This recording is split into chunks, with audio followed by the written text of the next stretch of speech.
everyone and welcome back to पूर्वास cafe clash. आज हमारे साथ में है डॉक्टर सुरेंद्र प्रताप सिंह, जो गुजराती होम्योपैथी कॉलेज के प्रिंसिपल भी है।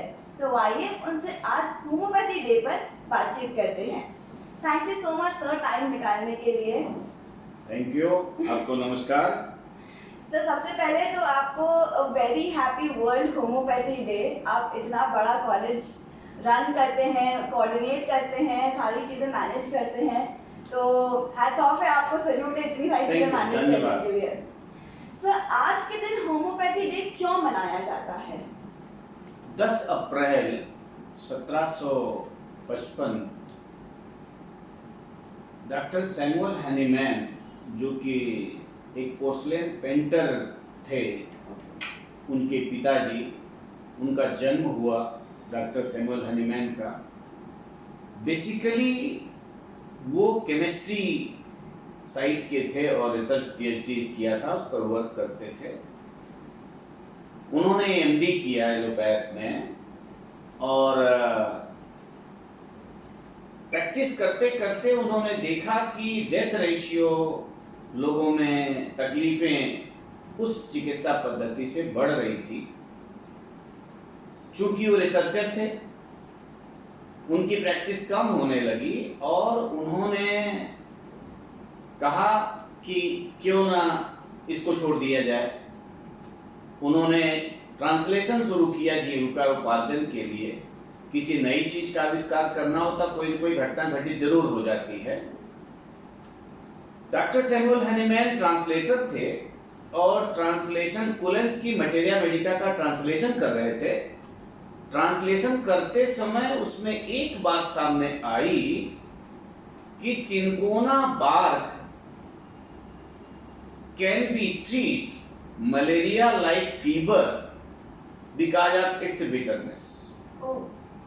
चूंकि वो रिसर्चर थे, मरकरी पर, आर्सेनिक पर बहुत रिसर्च किया था उन्होंने, ट्रांसलेटर अच्छे थे।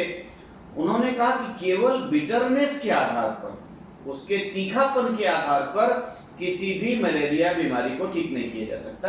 इसमें कोई न कोई चीज ऐसी जरूर होगी। He had started research।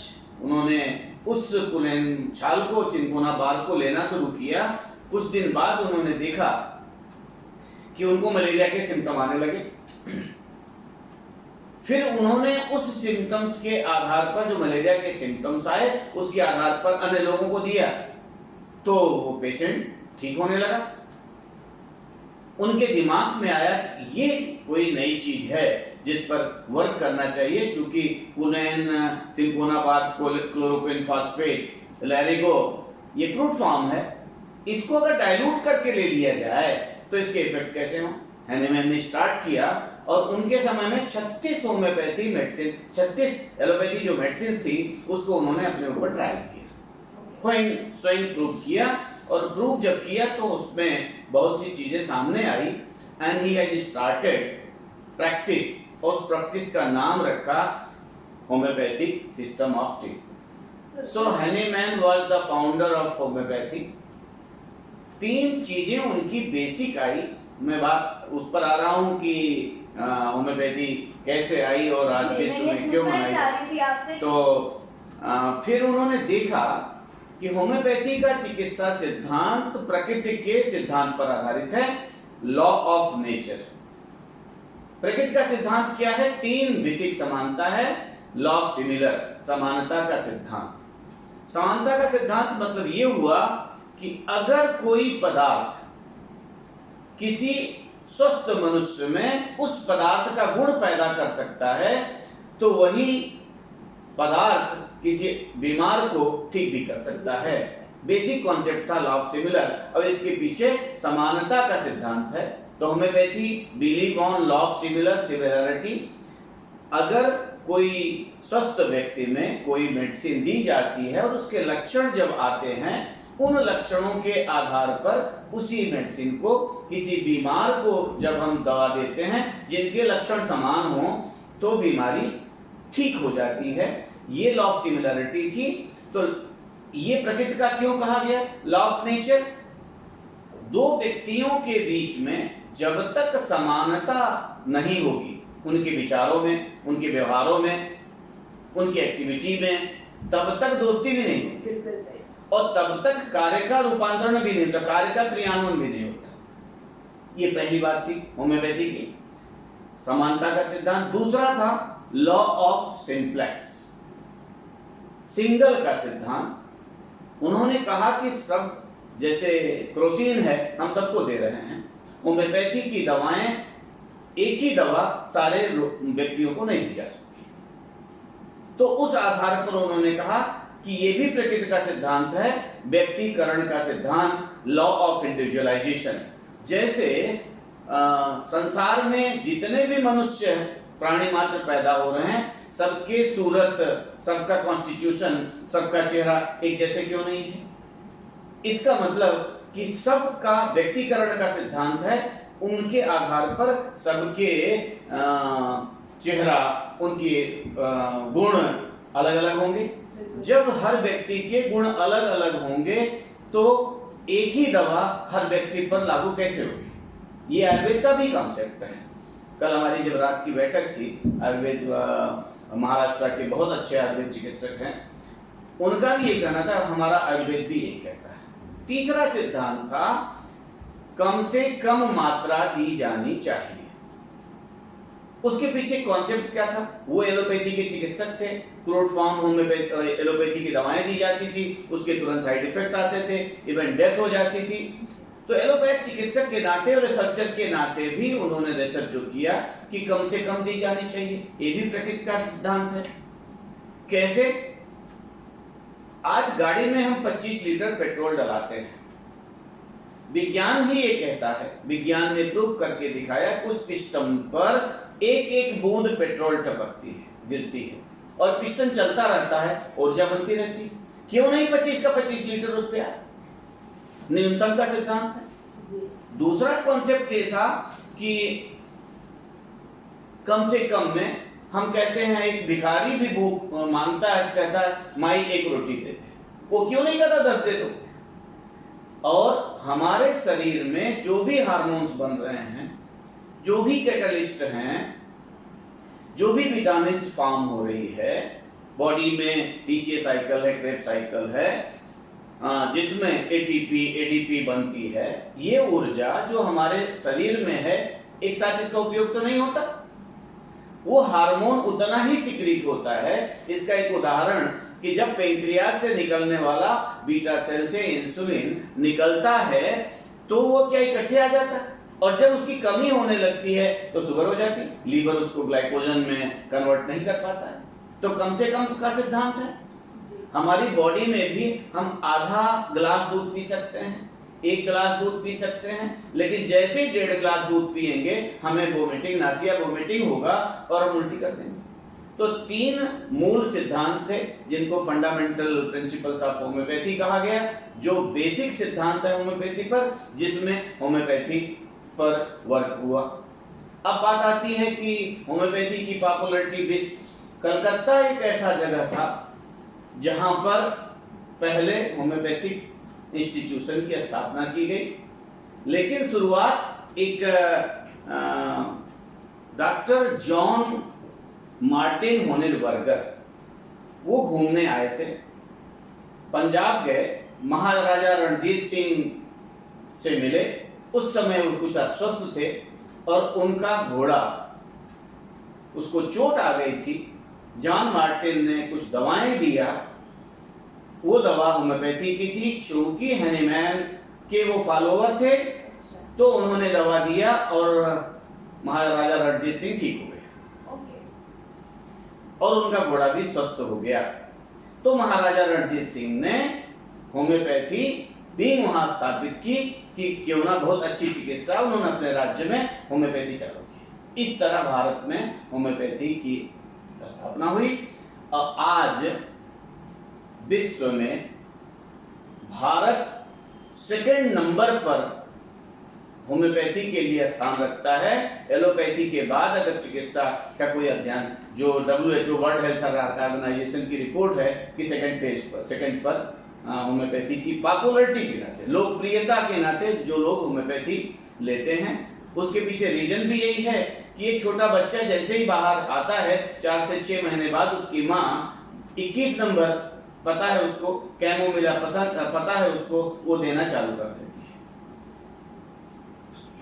विश्व स्वास्थ्य संगठन ने होम्योपैथी 10 अप्रैल को, चूंकि हनीमैन का डे था, बर्थडे था, इसलिए विश्व होम्योपैथी दिवस की स्थापना की गई और विश्व होम्योपैथी दिवस आज पूरे संसार में मनाया जाता है।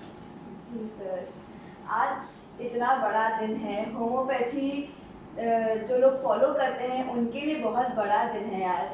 सर मैंने ऐसे कई जगह पर सुना है जो होम्योपैथी है वो होलिस्टिक ट्रीटमेंट पे बिलीव करते हैं, तो हाँ। वो कैसे होता है उसके बारे में थोड़ा सा हमें बताइए सर। होलिस्टिक शब्द जहां आ जाता है, होली माने पवित्र, धारणा, कॉन्सेप्ट। डॉक्टर हनीमैन एलोपैथ चिकित्सक के नाते भी कॉन्सेप्ट तो सब उनका क्लियर था, बीमारी कैसे आती है, कॉजेस क्या होते हैं। उनका कहना है कि व्यक्ति अस्वस्थ तभी होगा जब शरीर और मन अस्वस्थ होगा। अगर कोई बीमारी आती है शरीर में तो सबसे पहले बीमारी, मान लीजिए हमारे हाथ में दर्द हुआ, तो दर्द का अनुभव कौन करता है? मन करता है। दर्द अंदर हो रहा लेकिन दुखी कौन है? मन है। तो मन जब दुखी होगा तो उसका रिप्रेजेंटेशन कैसे होगा? शरीर के माध्यम से होगा। तो उन्होंने कहा कि माइंड एंड बॉडी का ही अस्तित्व जब तक हम नहीं समझेंगे और दोनों का इलाज नहीं करेंगे तो होम्योपैथी का कॉन्सेप्ट माना नहीं जाएगा। और इस शरीर को चलाने वाली जो एक पावर है, जिसको हम ईश्वर कहते हैं, जिसको हम परमात्मा कहते हैं, लैमार्किज्म, लैमार्क थियरी में भी लाइफ फोर्स, वाइटल फोर्स नाम दिया गया था। चरक से लेकर के, हिपोक्रेटस से लेकर के शरीर को संचालन करने वाली एक ताकत होती है जिसको हम जीवनी शक्ति कहते हैं, जिसको हम प्राण कहते हैं, जिसको हम आत्मा कहते हैं। उसके बिना हम, कहीं बात होती है मेरी आत्मा दुख गई, मुझे दिल दुख गया, तो हनीमैन का कहना था if you are considering only body and you are treating your patient with the body symptoms, so patient will not be cure. उसका एग्जाम्पल, सारी रिपोर्ट आ गई जांच के, ट्रीटमेंट के बाद, और रिपोर्ट नॉर्मल आ रही है लेकिन व्यक्ति ठीक नहीं है। कह रहा है कि डॉक्टर साहब रात भर नींद नहीं आती है, आज भी वो एंजाइटी, रेस्टलेस में पड़ा है, तो हमें किसका इलाज करना होगा? उसके मानसिकता की करनी होगी। उस मानसिकता, उसके अंदर जो फियर समा गया है, उसके अंदर जो तकलीफ उसको हो रही है, नींद नहीं आ रही है, चिंता से ग्रस्त है, तो जब तक हम उस पार्ट को नहीं देखेंगे, उसके मन को नहीं देखेंगे, तब तक ठीक नहीं होगा। ठीक उसी तरह अगर मन पे कोई तकलीफ है, किसी कारण से मैं दुखी हूं, मेरा बिजनेस फेलियर हो गया, मुझे संस्थान में किसी चीज की तकलीफ हो गई, मुझे कोई क्राइसिस आ गई, तो हमारा मन दुखी रहेगा, हम फेलियर होंगे। तो हम क्या सोचेंगे? बहुत जिंदगी से मैं फेडअप हो गया हूं और मुझे निराश हो गया हूं और मुझे लगता है कि संसार से मुक्ति ले लेनी चाहिए। इस तरह की सोच ही हमारे मस्तिष्क पे जाकर के अपना काम शुरू कर देगी, जिसको हम एलोपैथ भी उसको एंजाइटी न्यूरोसिस कहते हैं। तमाम मानसिक डिसऑर्डर होते हैं। तो उससे क्या होगा? हमारी भूख कम हो जाएगी। सबसे पहले अगर कुछ चेंज आता है तो हमारी भूख पर आता है, हमारी भूख कम हो जाएगी। भूख कम हो गई और एसिड ज्यादा सिक्रीट होने लगा चिंता के कारण से, क्योंकि जो sympathetic nervous system, parasympathetic nervous system, voluntary, involuntary system है, वो एक्टिवेट हो जाएंगे। तो हमारी बॉडी में ज्यादा से ज्यादा हार्मोन जो एसिड बनने लगेगा, तो हम एसिडिटी हो जाएंगे। एसिडिटी हुई तो छाले बनना शुरू हो जाएंगे, तो कहेंगे आपको गैस्ट्रिक अल्सर हो गया, पेप्टिक अल्सर हो गया। तो ये कॉन्सेप्ट है, इसीलिए कहा गया कि बिना मन को, और हम कहते हैं कि मन के हारे हार है, मन के जीते जीत। हम अगर, मेरा एक हाथ टूट भी गया, कट भी गया, और मेरा मन बिल्कुल मजबूत बना हुआ, मेरा विल पावर स्ट्रांग है, तो मैं इसको भी भूल जाऊंगा और मैं वर्क करने लगूंगा। क्यों? एक एग्जाम्पल नहीं है। बॉम्बे में अभी एक इंस्टीट्यूट में उस लड़की के दोनों पैर कट गए, एक पैर में थाई से कटा, एक पैर से नी में कटा, और उसको, वो डॉक्टर बनना चाह रही थी, मुस्लिम लड़की, अभी 4 दिन पहले उसकी रिकॉर्डिंग हुई थी और उसकी तमन्ना थी, लेकिन सबने कहा कि जब एक पैर नहीं है, इधर से घुटना नहीं है, इधर से थाई नहीं, तो कैसे होगा। और किसी ने उसको मोटिवेट किया। वो लड़की 12वीं क्लास की और वो डॉक्टर ने भी कहा कि 79% से एबव आप हैंडीकैप्ड में आती हो, विकलांग में आती हो, तो आपका एडमिशन नहीं होगा। केस कोर्ट में गया और सुप्रीम कोर्ट की दलील में उस लड़की को एडमिशन मिला। आज की डेट में वो सबसे बड़ी पैथोलॉजिस्ट है और उसका स्टेटमेंट आया था। तो मेरा क्या कहना पड़ा कि उसका शरीर की क्षमता जितनी थी उससे कई गुना उसका विल पावर अच्छा था, तो अपने आप को सरवाइव कर पाई। आज जैसे कोविड वायरस का प्रकोप हुआ, मैक्सिमम लोगों की डेथ भय से हो गई, मैक्सिमम लोग की नींद खराब हुई भय से हो गई। क्यों? लॉकडाउन हो गया, 1 साल से कोई जॉब नहीं हो रहा है, सब रोड पे घूम रहे हैं, उनके अंदर तमाम विकार आने शुरू हो गए, कुछ लोग बीमार पड़ गए, कुछ लोग विक्षिप्त हो गए अपनी स्थिति में, तो मन को मानना होगा। ये होम्योपैथी का कॉन्सेप्ट था और यही होलिस्टिक कॉन्सेप्ट माना गया।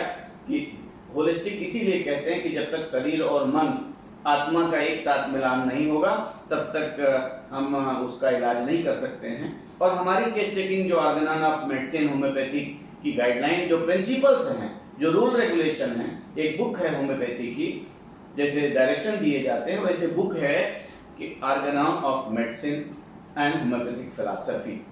उसमें ये कहा गया है 83 से 104 एफोरिज्म, मैंने रूल रेगुलेशन, जिसको अपन मिनिमम स्टैंडर्ड ऑफ एजुकेशन कहते हैं, वैसे minimum standard of guideline for practice homeopathy.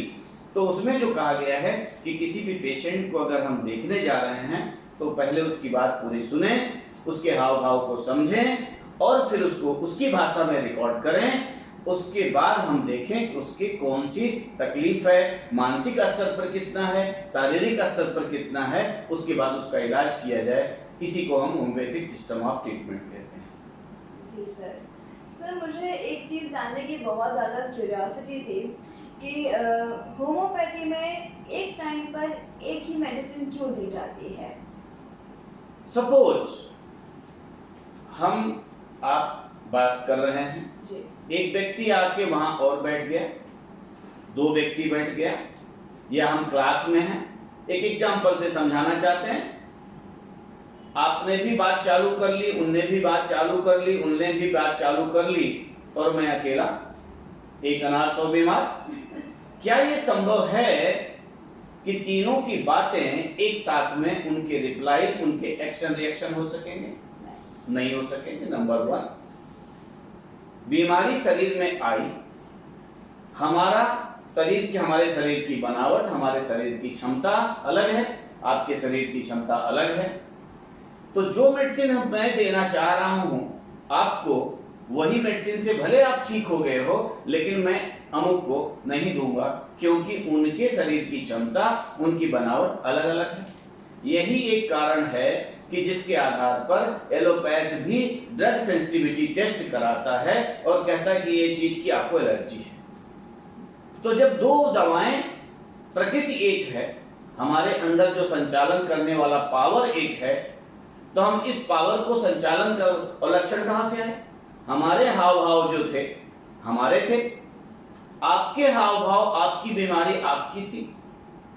एक एग्जाम्पल, एक खेत में काम करने वाला किसान करते करते उसको चोट लग जाती है, उसके अंगुले में घाव हो जाता है। चूंकि उसको काम करना है, उसका विल पावर अच्छा स्ट्रांग है, वो वही मिट्टी उठाता है, मिट्टी से उसको दबाव कर देता है, उसका ब्लड बंद हो जाता है और काम करने लगता है।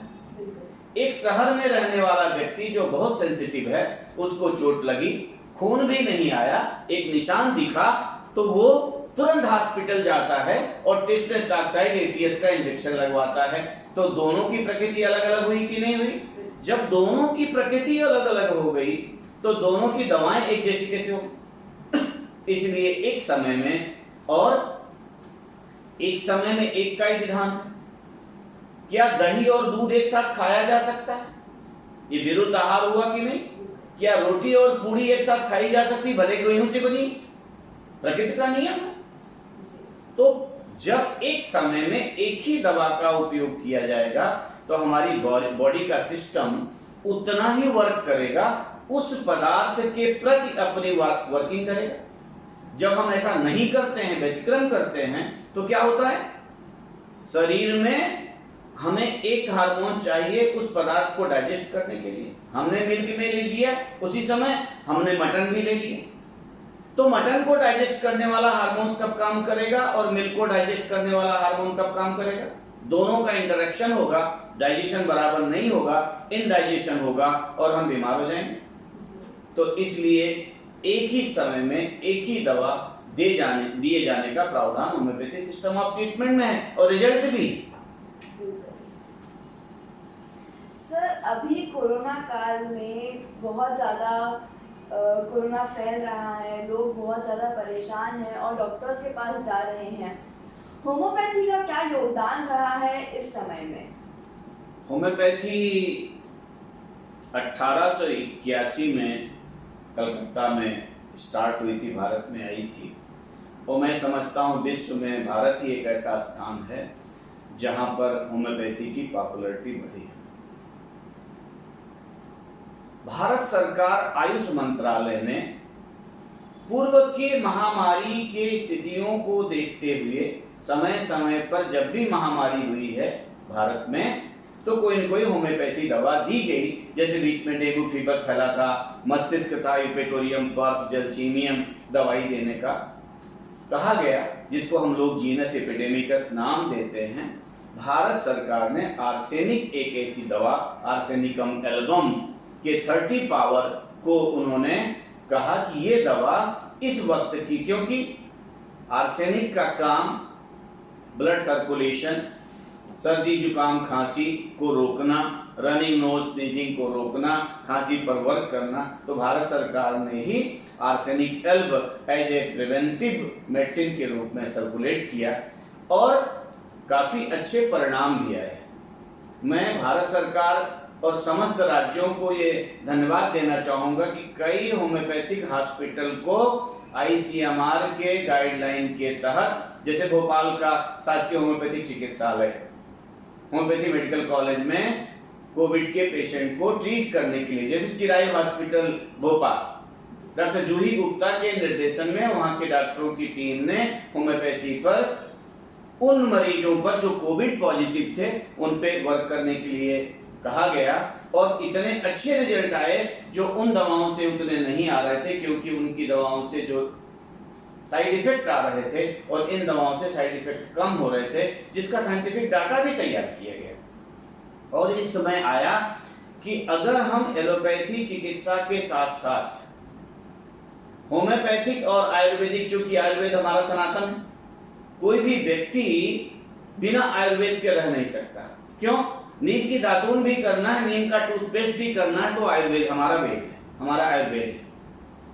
हम अगर काली मिर्च का सेवन कर रहे हैं, हल्दी का सेवन कर रहे हैं, दालचीनी का सेवन कर रहे हैं, जिसके बारे में अध्ययन किया गया है और उसके रिजल्ट आए हैं, वो होम्योपैथिक मेडिसिन भी है। आज जैसे रामदेव बाबा गिलोय बटी या गिलोय पे किए, हम लोग टिनोस्पोरा कार्डिफोलिया देते हैं। हमें बेसिक पर्पस क्या, होम्योपैथी का रोल क्यों आया, क्यों पॉपुलैरिटी बढ़ी? तो हमारे माननीय प्रधानमंत्री महोदय ने भी, माननीय ने कहा कि क्यों ना हम सब मिल करके एलोपैथी चिकित्सा के साथ साथ हम सब अन्य जो चिकित्सा पद्धतियां हैं, भारतीय चिकित्सा पद्धतियां हैं, आयुष जो हैं, उन सबको लेकर के चला जाए। और कल की जो हमारी रात की जो बैठक थी वो थी कि वर्तमान में रेमडेसिविर सिर्फ जो इंजेक्शन की क्राइसिस चल रही है, क्यों ना इसके बारे में हम किए, बल्कि एलोपैथ चिकित्सक डॉक्टर निशांत खरे का स्टेटमेंट है कि जो लोग भेड़ की तरह भाग रहे हैं कि कल हमारे यहाँ किसी को हो जाएगा तो जाकर के रेमडेसिविर ले आओ और इंजेक्शन रख लो, ऐसा कहीं प्रूव्ड नहीं था, कहीं गाइडलाइन नहीं थी। इसलिए उन्होंने कहा कि हमें इन चिकित्सा पद्धतियों पर बात की जानी चाहिए और होम्योपैथी से बहुत अच्छी उसका प्रभाव भी आया। काढ़ा और आर्सेनिक तो पूरे विश्व में फेमस हुआ और मैं समझता हूँ भारत के बाहर भी काढ़ा और आर्सेनिक होम्योपैथी की दवाएं दी गई। बिल्कुल सर। सर इस कोरोना काल में कई सारे डॉक्टर्स ये दावा कर रहे थे कि आप हमारी दवाइयाँ लीजिए और आपको कोरोना नहीं होगा या आप कोरोना से बच जाएंगे। तो ऐसे कोई प्रूफ या साइंटिफिक रिसर्च में ऐसे कुछ प्रूफ हुआ है? मैं इस बात को नहीं मानता। जब तक किसी दवा का इफेक्ट उस पर्टिकुलर बीमारी पर उसका प्रभाव ना देखा गया हो, उसका क्लिनिकल ट्रायल ना हुआ हो, उसका क्लिनिकल वेरिफिकेशन ना हुआ हो, उसका रिकन्फर्मेशन ना हुआ हो, क्योंकि आज का समय वैज्ञानिक आधार है, साइंटिफिक बेसिस होना चाहिए। बिना वैज्ञानिक आधार के, बिना डाटा के हम ये नहीं कह सकते हैं कि ये अलग बात है कि हम कह दें कि आज दूध किसी पर्टिकुलर है कि कितना दूध डेयरी से दूध ले आओ बहुत विशुद्ध है, दुकानों पे लिखा रहता है यहाँ विशुद्ध मावे की मिठाइयाँ मिलती हैं, उसका प्रूफ क्या है? उनके यहाँ लोगों की लाइकिंग, उनकी बनावट। आज हम कोई भी मेडिसिन दे रहे हैं तो उसका डाटा हमारे पास हो। हाँ, एक बात जरूर मैं मानता हूं कि जब बीमारी सामने आ गई हो तो आज की डेट में किसी भी मेडिसिन को हम साइंटिफिकली प्रूव करने लगे और उसके लिए हम 2 साल गंवा दें, तब तक बीमारी फैल करके आगे बढ़ जाए, तो पुराने जो डाटा जो किताबों में लिखे गए, जैसे मटेरिया मेडिका है मेरे पास है, तमाम राइटर की, कम से कम 8 राइटर की मटेरिया मेडिका है, अनंत चौधरी है, हेरिंग्स हैं, doctor C Constantine P Hering ने होम्योपैथी की प्रूविंग करने में अपनी आंख गंवा दी थी और होम्योपैथी की दवाइयां ह्यूमन बीइंग पर ही प्रूव की गई। बाकी का डाटा क्लिनिकल वेरिफिकेशन लिया गया। जैसे आर्सेनिक, वो संख्या है, एक पॉइजन है। अभी कलेक्टर साहब के साथ एक मीटिंग हमारी जब 6 महीने पहले हुई थी सारे डॉक्टरों की इस कोरोना काल के दौरान, तो एलोपैथ डॉक्टर ने कहा कि ये तो आर्सेनिक दे रहे हैं, वो आर्सेनिक तो संख्या है, ये तो पॉइजन दे रहे हैं। तो कलेक्टर साहब ने ही कहा कि मैं बचपन से होम्योपैथी दवा खा रहा हूँ, आप अपना रिसर्च अलग रखें, लेकिन मैं आज तक अगर बड़ा हुआ हूँ तो होम्योपैथी दवा खा रहा हूँ। मेरे से लोगों की लाइकिंग है, तो मैं तो ये मानूंगा कि ये डिक्लेयर कर देना। जैसे 4 दिन पहले हमारे किसी एक डॉक्टर ने अपना एक पंपलेट निकाला और उन्होंने कहा कि कोरोना निश्चित रूप से ठीक होगा और उसके लिए इस नंबर पर संपर्क करें। मेरे किसी पुलिस ऑफिसर मित्र ने मुझे फोन किया और कहा कि डॉक्टर साहब जरा पता लगाओ, कोई डॉक्टर जैन साहब हैं जो कह रहे हैं, गारंटी ले रहे हैं। तो मैंने कहा सर ऐसी कोई भी चिकित्सा पद्धति कह नहीं सकती, क्योंकि अपनी सबकी लिमिटेशन, उनकी अपनी सीमाएं हैं, किस डिजीज में ठीक कर सकते हैं, किस में नहीं ठीक कर सकते हैं। तो ऐसी स्थिति में कोई चैलेंज नहीं कर सकता। तो डॉक्टर ने कहा कि मेरे अच्छे रिजल्ट हैं। मैंने कहा रिजल्ट हैं, लेकिन 100% हम ये नहीं कह सकते हैं कि मेरी दवा से ही ठीक होगा, बाकी दवाएं। तो इतने अस्पताल क्यों शासन बनाता? बड़े बड़े सुपर स्पेशलिटी हॉस्पिटल बनाए गए, कितने खर्च किए जा रहे हैं, सरकार कितना खर्च कर रहा है। अगर मैं डिक्लेयर कर दूं कि मेरी एक दवा से कोरोना ठीक हो जाएगा, तो इस शहर में इतने हॉस्पिटल जो चलाए जा रहे हैं उनकी आवश्यकता क्या होगी? तब तो मैं ही सब कुछ करूंगा ना, ऐसा नहीं है। हाँ, मरीज की तकलीफ को देखते हुए, वर्तमान में लक्षणों को देखते हुए होम्योपैथिक, आयुर्वेदिक, देसी चिकित्सा पद्धति, एलोपैथी, जहां जो आवश्यक हो उसको दिया जाना चाहिए। जैसे मैं ये बताऊं कि 1988 से 1988 से मैं प्रैक्टिस कर रहा हूं, शायद आपका वर्क भी नहीं हुआ हो, और मैंने आज होम्योपैथी में प्योर होम्योपैथ चिकित्सक हूं। मुझे एलोपैथी की क्रोसिन लिखना है तो मैं अपने किसी डॉक्टर मित्र से कहूंगा कि प्रिस्क्रिप्शन में क्रोसिन लिख देना। मैं क्यों दूं? मेरी जब पैथी नहीं, जिसके बारे में मैं नहीं जानता हूं, तो मैं ऐसा काम क्यों करूंगा? बिच्छू का मंत्र ना डालो और सांप के मुंह में अंगुली डालो तो सांप काट लेगा, क्योंकि बिच्छू का मंत्र ही नहीं जान रहे तो उससे बड़ा तो सांप है। तो हमें हमारी दवाओं को कॉन्फिडेंस जरूर होना चाहिए, पढ़ना चाहिए, साइंटिफिकली पढ़ना चाहिए। होम्योपैथी पूर्णतः साइंटिफिक सिस्टम ऑफ ट्रीटमेंट है। इसके इलाज करने के लिए मुझे उतना ही ध्यान रखना होगा। लेकिन हम कह दें कि 100% चैलेंज के साथ मैं कह दूं कि कोरोना बिल्कुल ठीक हो जाएगा होम्योपैथी से, और भारत सरकार ने, आयुष मंत्रालय ने भी, CCRH ने, माननीय खुराना जी जो अभी महानिदेशक हैं और मंत्री महोदय, सब ने यही कहा कि एक रास्ता बन सकता है, उपचार किया जा सकता है, लेकिन हम कह दें कि ये क्योर कर दे रही, ऐसा संभव नहीं। सर, आज के दिन वर्ल्ड होम्योपैथी डे पर आप हमारे व्यूअर्स को क्या मैसेज देना चाहेंगे? मैं एक मैसेज देना चाहूँगा, जैसे आयुर्वेद, होम्योपैथ, एलोपैथ एक क्रम है। हम घर से स्टार्ट हुए तो पेट में, जब हम छोटे थे, पेट में दर्द होता था तो मेरी माँ हींग का लेप लगा करके मेरे नाभि के नीचे लगा देती थी और मैं ठीक हो जाता था। उसके लिए मुझे बोवेरांत या पैरासीटामॉल तक नहीं जाना पड़ता था। ठीक है, तो हमारी जो मूल चिकित्सा है, अगर हम उन देसी चिकित्सा पद्धतियां, जिसको हम वैकल्पिक चिकित्सा पद्धति नाम दे दिए हैं कि आयुर्वेद और होम्योपैथी वैकल्पिक मीन्स जब कोई रास्ता ना बने तो वैकल्पिक ले लो, ऐसा नहीं होना चाहिए। पहले अगर इन चिकित्सा पद्धतियों से इलाज किया जाए तो शायद मरीजों की संख्या हॉस्पिटल में कम हो जाएगी। आज का परिवेश क्या कह रहा है? हमने कोरोना की गाइडलाइन आईसीएमआर ने बनाया, पहले हम खूब एडमिट कर रहे थे, अब हमारे बिस्तर भर गए तो हमें कहने लगे कि क्वारंटाइन हो जाओ और जो 5 दवाइयां 10 दवाइयां लिखी गई हैं उसको खाओ और 14 दिन बाद ठीक हो जाओ। तो मेरा सबसे सुझाव यही है व्यूअर्स को कि अगर हम प्रथम दृष्टया डाइट और रेजिमेन, रहन सहन, नियम, नियति, आहार एवं व्यवहार, ये 4 पक्ष हैं जिसके आधार पर व्यक्ति स्वस्थ रह सकता है। नियम हमारा सही होना चाहिए। सुबह उठना है, सूर्य नमस्कार करना है तो मुझे सबसे पहले सूर्य नमस्कार करना चाहिए ताकि उसकी किरणें मुझे पर पड़े। ये नियम बना लेंगे तो ठीक रहेंगे। जब हम नियमित रहेंगे तो मेरी नियति ठीक रहेगी। हमें इस टाइम पे काम करना है, इस टाइम पे काम करना है, तो नियति मेरी ठीक रहेगी। आहार, जैसा आहार होगा वैसा व्यवहार होगा। कुछ लोग मटन खाते हैं, कुछ लोग अल्कोहल लेते हैं, कुछ लोग ओपीएम लेते हैं, कुछ लोग तो शाकाहारी हैं। सात्विक आहार, तामसिक आहार इसलिए कहा गया है। तो हम व्यूअर्स को ये अपना बताना चाहेंगे कि अगर हम नियम आहार का सही ध्यान रखेंगे, कब खाना है कब नहीं खाना है, जैसे हमारे में भी विरुद्ध आहार, आयुर्वेद का कॉन्सेप्ट है, होम्योपैथी का कॉन्सेप्ट है, विरुद्ध आहार नहीं होना चाहिए। विरुद्ध आहार कैसा? दूध लिए हो और दही भी खा ले तो विरुद्ध आहार हो गया, बीमारी जरूर करेगी। जिसकी जैसे दही है, सुबह से शाम तक हो गया, उसकी शीत प्रकृति है और रात में हम दही खा लें, रात में ठंडा मौसम हो जाता है तो दही नुकसान कर जाएगी। तो सुबह जूसी आइटम चाहिए, दोपहर में अच्छे भोजन चाहिए, शाम को फाइबर फूड चाहिए ताकि हमारा डाइजेशन हो सके।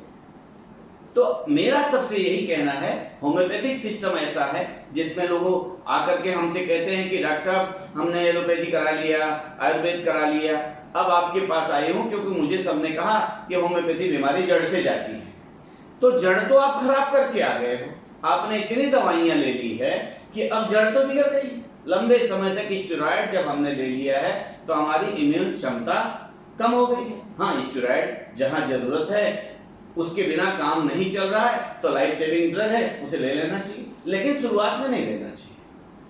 अगर हम भारत के वे ऑफ ट्रीटमेंट को फॉलो करें और विदेश का करें तो विदेश में जाने कितने ऐसे मेरे मित्र लोग हैं, जितने मरीज हैं, वहां पर 5-7 दिन सर्दी जुकाम खांसी में कुछ देते ही नहीं, कहते हैं कि केवल परहेज करो, और यहाँ एंटीबायोटिक चालू कर देते हैं। तो मेरा सबसे यही कहना है कि सबसे पहले घर से ही इलाज चालू करें, आयुर्वेद चिकित्सा लें, होम्योपैथी में चिकित्सा लें। बेसिक कॉन्सेप्ट क्या है? इम्यूनाइजेशन। अभी हम किस पर ध्यान दे रहे हैं? इम्यूनाइजेशन। वैक्सीन क्या है? इम्यूनाइजेशन, एंटीजन के अगेंस्ट में एंटीबॉडी फॉर्म कराना, और एंटीबॉडी जब तैयार हो जाएगी तो वायरस का अटैक नहीं होगा। ये समानता का सिद्धांत हुआ कि नहीं? वायरस की प्रॉपर्टी शरीर में डाला, वायरस का काम है सर्दी जुकाम खांसी जैसे रोग बनाना, वो लंग्स को, फेफड़ों को इफेक्ट करना। जब अंदर जाकर के एक सिक्योरिटी हमने बिठा दिया, वहां पर गार्ड बैठ गया, अब कोई दूसरा गार्ड जैसे अटैक करेगा तो अंदर वाला मजबूत गार्ड कहेगा you will not allow to enter, अब नहीं आ सकते हो। होम्योपैथी का कॉन्सेप्ट यही है कि जैसे हम लोग भी कई बीमारियों में ट्यूबरकुलिन अमोनियम आज डोज दे दिया, अब रिपीट करने की जरूरत नहीं, 1 महीने बाद फिर देंगे।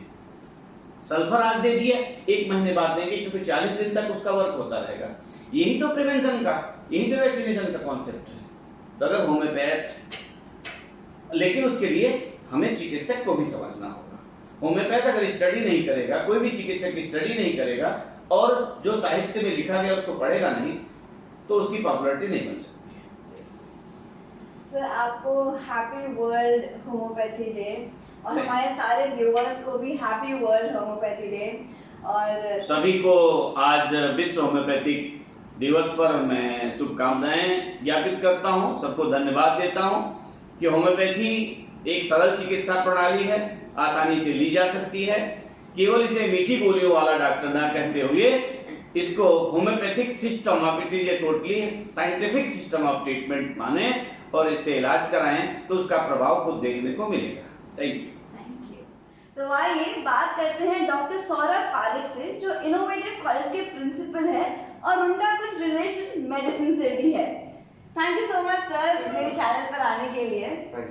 सो सबसे पहले तो आप मुझे बताइए कि आप मेडिसिन से कैसे रिलेटेड है? मेडिसिन से रिलेटेड ऐसे कि हमारा फैमिली बिजनेस जो है वो एलोपैथी मेडिसिन है और लास्ट 95 इयर्स से हमारा बिजनेस जो है वो मेडिसिन बिजनेस चल रहा है इंदौर में, and it is wholesale business and retail also. तो उस हिसाब से एलोपैथी मेडिसिन से हम कनेक्टेड हैं। ओके, आज 10th अप्रैल है एंड आज वर्ल्ड होम्योपैथी डे भी है।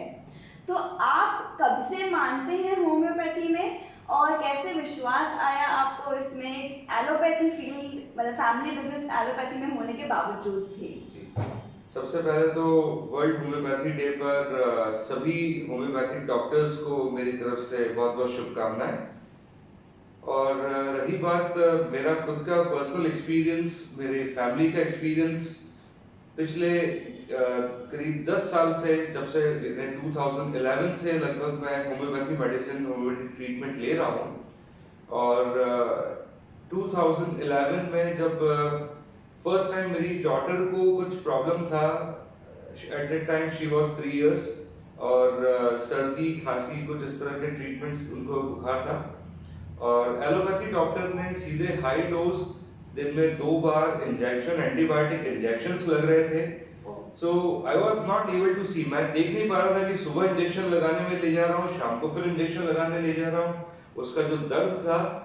देन मुझे किसी ने बताया कि आप होम्योपैथी ट्रीटमेंट पर आए, वो आप ट्रीटमेंट लें, और तब से मैं होम्योपैथी ट्रीटमेंट ले रहा हूँ। और तब मैं डॉक्टर एसपी सिंह सर के टच में भी आया, जो कि हमारे गुजराती होम्योपैथी कॉलेज के प्रिंसिपल हैं।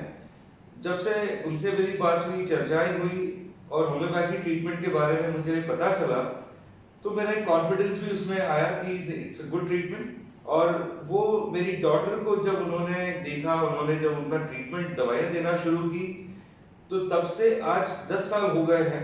शी इज नाउ 13 इयर्स, 13 साल की है, और अब उसका सर्दी और खांसी और इन चीज़ों में उसको बिल्कुल भी दिक्कत नहीं आती है, और उसका इम्यूनिटी सिस्टम इतना बेटर हो गया है पहले से कि जो एक नॉर्मल सीजनल चेंज होता है, वो सीजनल चेंज भी अब उसे इफेक्ट नहीं करता है।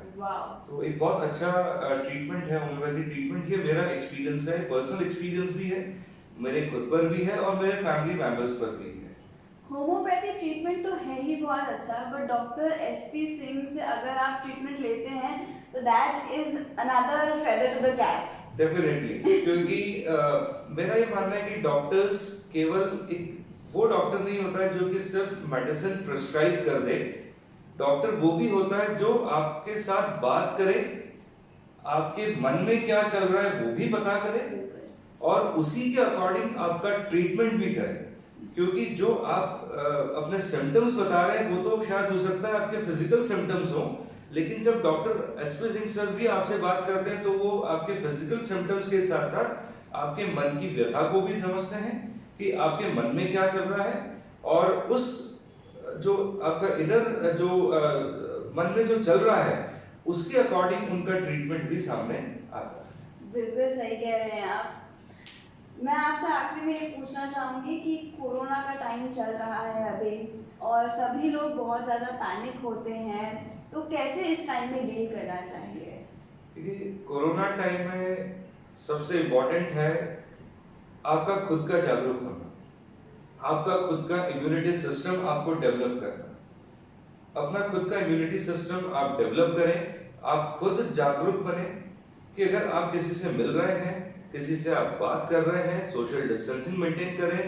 आप किसी भी, अगर आप कॉर्पोरेट ऑफिस में हैं, कहीं भी आप ऑफिस में वर्क कर रहे हैं, आप पेपर्स का यूज ज्यादा कर रहे हैं, तो अगर आपने किसी से कोई पेपर लिया है, किसी को दे रहे हैं, उस इमीडिएटली अपने आप को सैनिटाइज भी कर लें, हाथों को सैनिटाइज कर लें, हैंड वॉश कर लीजिए। मैं खुद अभी आई थिंक मई 2020 से लेकर अभी तक कॉलेज हम डेली आ रहे हैं। एडमिशंस भी हमने हैंडल किए। मेरे कॉलेज में, गुजरात इनोवेटिव कॉलेज में, हमारे लगभग 2700 एडमिशंस हुए। इन 2700 एडमिशन में से हो सकता है 700 एडमिशंस ऑनलाइन हुए, लेकिन 2000 admissions face to face interaction पर हुए। और जब फेस टू फेस इंटरेक्शन अगर 2000 एडमिशन हुए हैं, तो आप सोच सकते हैं कि एक बच्चे के साथ शायद एक उनका पेरेंट्स भी आए होंगे। तो ऑन एन अप्रॉक्स 4000 to 5000 लोगों के साथ इंटरेक्शन किया, लेकिन हम फिट एंड फाइन हैं। हमने अपने आप को सुरक्षित रखा, क्योंकि हमने अपने इम्यूनिटी सिस्टम को डेवलप किया, और हमने गवर्नमेंट की वो सारी गाइडलाइंस भी फॉलो की कि हमें 2 गज की दूरी मेंटेन करनी है, हमें मास्क लगाना है, हमें अपने आप को सैनिटाइज भी करना है।